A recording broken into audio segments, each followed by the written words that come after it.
Hello friends, myself Dr. Ankita Singh Chakotia, PhD in Biotechnology. Also I have qualified CSIR NET JRF with All India rank 103. Today we're going to discuss about the remaining part of lipid. Till now we have discussed a lot about the structural lipid, the storage lipid, and we can conclude on that basis that they are actually the major cellular component, because in the form of the structural lipid in the membrane of cell and organelle, they are participating a lot for their structural formation. Also in the form of deposits, the storage lipid, metabolic fuel deposit के form में भी they contribute a lot. But if we talk about their role, they actually play a passive role here, because until unless जब तक energy required नहीं होगी, metabolic fuel जो हमारे droplets होते हैं ट्राइसाइक्लिसरॉल्स, वो they do not get oxidise until unless a signal came at this site for the energy requirement. They remain deposited, they remain stored at this site. Okay, so in the form of structural lipid and storage lipid, they actually perform a passive role.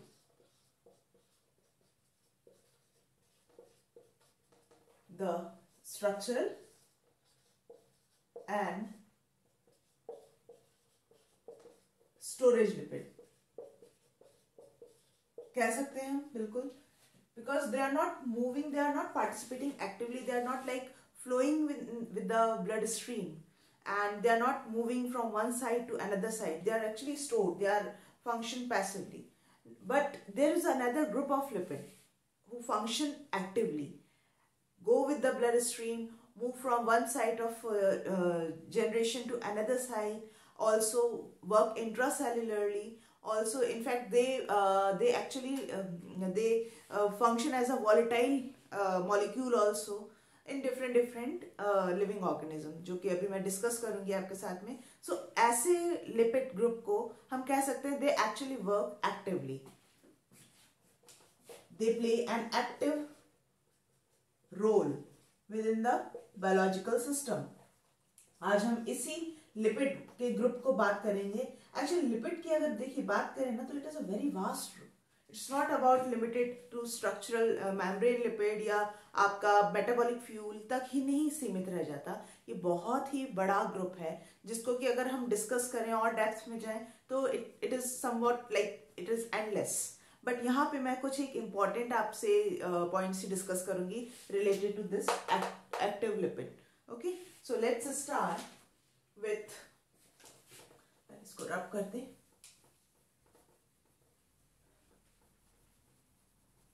Lipid that act as a messenger. Exactly as a messenger when अगर कोई signal आता है किसी cell surface पे, मान लीजिए यहाँ पे एक सेल रिसेप्टर है, सेल सरफेस है ये, ठीक है, यहाँ पे आया एक सिग्नल, सपोज कीजिए एक हार्मोन आया, वेसोप्रेसिन हार्मोन आया, उसने सिग्नल दिया कि भाई मुझे एक प्रोटीन काइनेज को एक्टिवेट कराना है. तो क्या होगा, here the lipid work like as messenger lipid. और मैसेंजर लिपिड के लिए मेनली दो कैटेगरी होते हैं, या मैं यहाँ पे जो एग्जाम्पल आपको देके समझाने वाली हूँ, दैट इज, एक तो होता है फॉस्फोलिपिड में फॉस्फेटाइडिल आइनोसिटॉल, फॉस्फेटाइडिल आइनोसिटॉल. दूसरा कैटेगरी बनाता है स्फिंगोलिपिड में भी दो, सेरामाइड और स्फिंगोमाइलिन. अब क्या होता है कि वेसोप्रेसिन जैसे ही आया, वेसोप्रेसिन ने हमें वेसोप्रेसिन, एक्चुअली मैं आपको थोड़ा इसका भी डिस्कशन कर लेती हूँ. Vasopressin is a peptide hormone. इसका बेसिक नेचर होता है प्रोटीन नेचर का होता है. It's a peptide hormone and it actually anti diuretic. Now what is anti diuretic? Diuretic का शायद आप लोगों ने या हमने सुना ही है, डोपिंग में डायूरेटिक कंपाउंड्स यूज होते हैं. They are actually masking agent. इनका काम क्या होता है कि बॉडी में जो भी वाटर होता है, डायूरेटिक एजेंट्स का बॉडी में जो वाटर होता है, they make it to get release out from the body with the help of kidney मतलब यूरिनेशन के थ्रू आपका जितना हो सके ये पानी निकालने की कोशिश करते हैं। Diuretic agent, they are actually masking agent, क्योंकि जो भी स्पोर्ट्स पर्सन है, जो भी डोपिंग एजेंट खाते हैं अपने बॉडी मसल्स को बड़ा बनाने के लिए या किसी और पर्पस के लिए, अपना पोटेंशियल बढ़ाने के लिए स्पोर्ट्स, तो वो क्या करते हैं कि डायूरेटिक एजेंट्स मस्ट ही है उनके लिए लेना, क्यों? So that it can mask the doping agent, जिससे कि क्या होता है कि जितना जल्दी हो सके it can get excrete out, जो डोपिंग एजेंट लिया it can get excrete out from the urine with the help of urine. That's why diuretic agent use होते हैं। तो अब एंटी डायूरेटिक है वेजोप्रेसिन, मतलब क्या होगा? एंटी डायूरेटिक, ये बॉडी में पानी रिलीज नहीं करवाए, ये बॉडी में जो पानी है, फ्लूइड है, उसको और ज्यादा अंदर एब्जॉर्ब करने की कोशिश करेगा, यूरिन में जो कोशिश करेगा कि ये ज्यादा पास ना होके बॉडी फ्लूइड हमारा बॉडी में ही रिटेन रहे। ठीक है, तो वेजोप्रेसिन का काम ये होता है। तो vasopressin is also a peptide hormone. Whenever a signal came via vasopressin onto the cell surface, space के ही रिसेप्टर होते हैं, ये जैसे ही सेल सरफेस पे आता है, it actually activate another enzyme that is called as phospholipase C। अब phospholipase C क्या होता है वो भी मैं बता देती हूँ आपको। phospholipase C is an hydrolyzing enzyme. It actually cleaves, ये मेरा ग्लिसरॉल है, यहाँ पे मेरा देखिए फैटी एसिड चेन है, ठीक है, यहाँ पे ये मेरा पोलर हेड बना रहा है,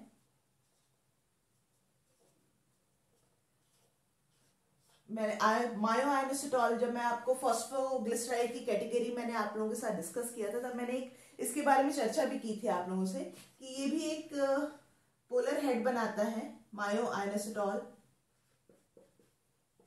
4,5 बाइफॉस्फेट, ठीक है ना, कुछ ऐसा स्ट्रक्चर था इसका, OH HH OH H। देखिए फॉस्फोलाइपेज का काम क्या होता है, ये phospholipase actually cleaves this phosphodiester bond, phosphodiester bond को आके क्लीव करता है। उससे क्या होता है, इट रिलीजेस दिस एज एक, अभी जब तक ये नहीं क्लीव हुआ था, this structure mainly form inositol 4,5 biphosphate, लेकिन जब ये फॉस्फोलाइपेज ने ये बॉन्ड भी ब्रेक कर दिया, ठीक है ना, तो फॉस्फेट ग्रुप रिलीज हो गया। Now it form inositol 1,4,5 triphosphate, ठीक है ना, it can also be written as IP3। अब ये IP3 जब यहां से, सपोज कीजिए यही हमारा अराचिडोनिक एसिड था, ये यहां से रिलीज हुआ, ठीक है, ये यहां से रिलीज हुआ, ये जाता है, ये हमारा न्यूक्लियस है, न्यूक्लियस के ऊपर एक साथ ही एंडोप्लाज्मिक रेटिकुलम होता है। एंडोप्लाज्मिक रेटिकुलम में सर एक रिसेप्टर होता है for this IP3। IP3 release होता है, IP3 यहाँ पे सरफेस पे जाता है एंडोप्लाज्मिक रेटिकुलम की। देखिए एक मैसेंजर का ही काम चल रहा है, बाहर से सिग्नल आया था वेजोप्रेसिन का, उसने फॉस्फोलाइपेज एक एंजाइम था, समय ये चली कैंची का मैं इसको रूप दे देती हूँ, फॉस्फोलाइपेज ने यहाँ पे ये ब्रेक किया, IP3 रिलीज हुआ, डाइएसाइल ग्रुप, ये डाइएसाइल, ये एज इट इज ही रह गया, डाइएसाइल ग्लिसरॉल वही के वही अपना मेम्ब्रेन में ही है, ठीक है ना, remain associated with the membrane. ये देखिए यहाँ पे ग्लिसरॉल है, और क्या हो रहा है कि ये रिलीज करके हमारा यहाँ पे इसका रिसेप्टर है एंडोप्लाज्मिक रेटिकुलम पे, रिसेप्टर ऑफ IP3, ये एंडोप्लाज्मिक रेटिकुलम है। अब ये IP3 क्या करवाएगा कि यहाँ पे हमें पता है कि भाई endoplasmic reticulum is also reservoir of calcium ion, calcium ion, वो क्या करेगा, इस कैल्शियम आयन को पंप आउट करवाएगा, pump out of endoplasmic reticulum. अब क्या होगा कि साइटोप्लाज्म में कैल्शियम आयन भी फिर बढ़ता जाएगा। कैल्शियम आयन बढ़ा, कैल्शियम आयन जितना हो सकता था, जितना रिक्वायरमेंट होगा उतना, जैसे ही वो अमाउंट अचीव करेगा तो now what will happen, the increased amount of calcium ion and डायसाइल glycerol makes a protein kinase, थोड़ा ज्यादा ही, makes a protein kinase to phosphorylate। Protein kinase, देखिए काइनेज नाम आया है ना, फॉस्फोराइलेशन होगा ही होगा। जहां भी आप काइनेज नाम सुने समझिए फॉस्फोराइलेशन हो ही होगा, हो ही रहा होगा किसी भी टारगेटेड प्रोटीन का। तो ये अल्टीमेटली क्या कराएगा, टारगेटेड प्रोटीन का फॉस्फोराइलेशन कराएगा, फॉस्फोराइलेशन ऑफ टारगेट प्रोटीन। तो देखिए इतना सब कुछ ये जो ऊपर से चला आ रहा है, वेजोप्रेसिन का मेन आने का मकसद यही था इस स्टेप का, लेकिन बीच में देखिए कितनी सारी चीजें हुई। आपका वेजोप्रेसिन आया, फॉस्फोलाइपेज एक्टिवेट हुआ, फॉस्फोलाइपेज सी ने यहाँ पे एराचिडोनिक एसिड को क्लीव किया, उसका पोलर हेड को रिलीज किया in the form of IP3 आके एंडोप्लाज्मिक रेटिकुलम से अटैच हुआ at their particular receptor and it makes the endoplasmic reticulum to release the calcium ion outside of it in the cytoplasm. और cytoplasm जैसे एक particular amount तक पहुंच जाता है विद द डायसाइल ग्लिसरॉल और इसके इन्फ्लुएंस में प्रोटीन काइनेज एक्टिवेट होता है, जो कि अल्टीमेट हमारा डिजायर था वेजोप्रेसिन के आने का, और finally phosphorylation of target protein हो जाता है। So this is about the function, an example of the messenger lipid in which जो हमारा phosphatidyl inositol work, इसका एग्जाम्पल मैंने दिया। इसके अलावा स्फिंगोमाइलिन और सेरेमाइड भी इसी तरह का रोल अदा करते हैं as messenger lipid.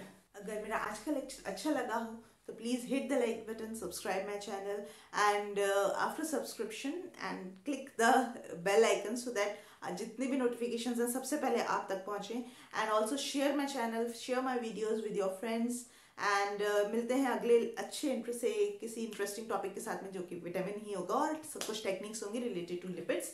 And so that till the next lecture, stay safe, stay blessed, bye bye।